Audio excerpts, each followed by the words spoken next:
জাতীয় পার্টি হলো ফেসিবাদী শক্তির দোসর। জিএম কাদের সাহেব এখনো এই গত পরশুদিনও সে প্রকাশ্যে আওয়ামী লীগের পক্ষে কথা বলে।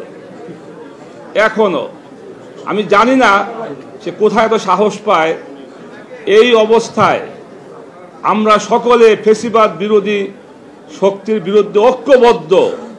এরপরেও জিএম কাদের সাহেব তিনি আওয়ামী লীগের পক্ষে কথা বলে, ভারতের পক্ষে কথা বলে, এর বিরুদ্ধে কথা বলছেন বিপি নুরুল হক নূর।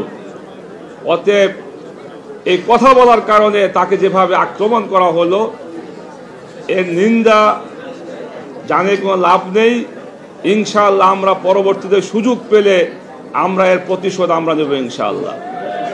আমি সর্বশেষ গণ অধিকার পরিষদের নেতৃবৃন্দকে আমার দলের পক্ষ থেকে শুভেচ্ছা জানিয়ে এবং এই দল ভবিষ্যতে খুব দ্রুত সময়ের মধ্যে দেশের কল্যাণে, জনগণের কল্যাণে যেন বেশি বেশি কাজ করতে পারে, আমি এই আহ্বান রেখে, দোয়া রেখে আমার বক্তব্য শেষ করছি।